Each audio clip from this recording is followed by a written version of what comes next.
Hello everyone! For today's video, magluto taong pansit Mickey po. So, yan, gisa po natin yung ating mga spices para po yan, maluto po una yan.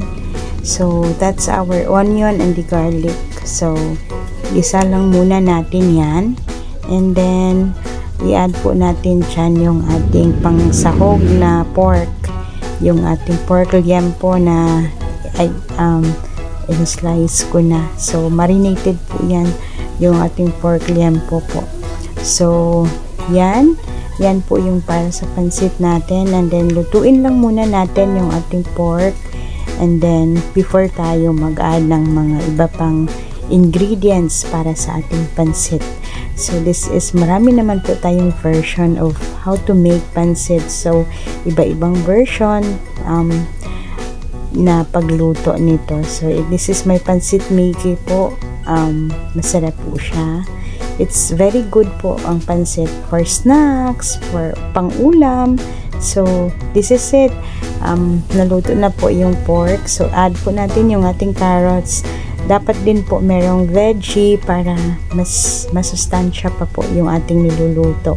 So, add lang po natin yan. And then, mix natin yan. Then, mag-add na po tayo ng some of the spices na i-add pa natin. Yung mga seasoning na add din natin yung ating red bell pepper.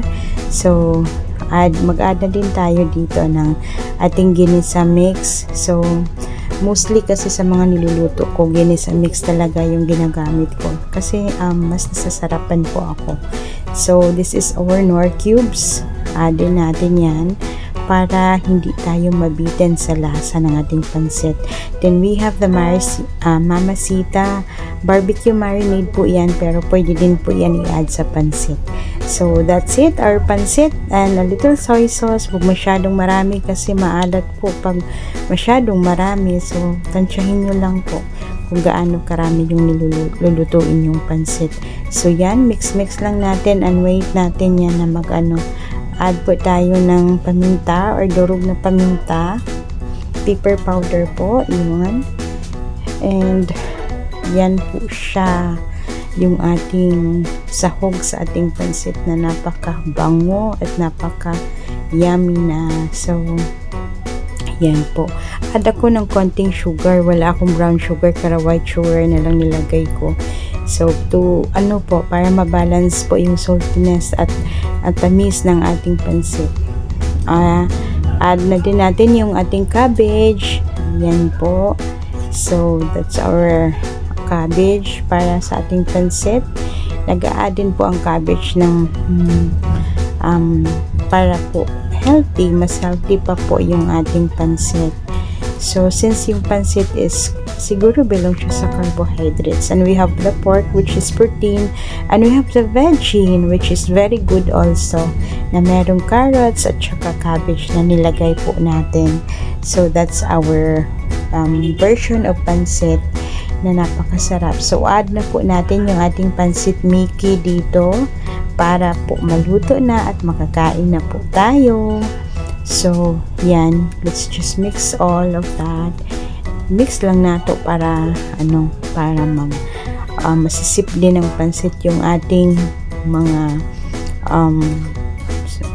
ingredients. Yung ibang ingredients talaga doon sa ating pansit Mickey. So, yan. Huwag masyado pong lakasan yung apoy kasi madali po itong masunog or mag-stick doon sa Add ako ng konting soy sauce kasi medyo lang siya. So, konti lang naman ang nilagay ko. So, yan yan na po yung ating pansit na napaka-yummy. Napaka-bango po talaga niya and parang nakakatakam ng kumain. Very good to sa ating mga sliced bread or meron man, and then for snacks, and then pwede din pang ulam.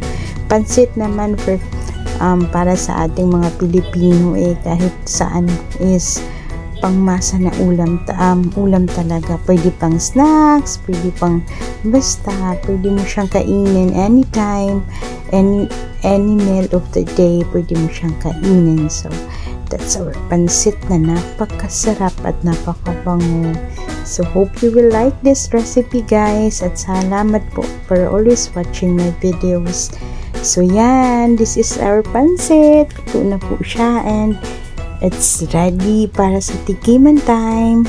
So thank you po sa pagpanonood ninyo ng aking mga videos, and God bless po always. Have a happy day po. Have a blessed weekend po sa lahat, and let's eat pansit. This is it. Ang sarap-sarap ng ating pansit. Thank you everyone. God bless.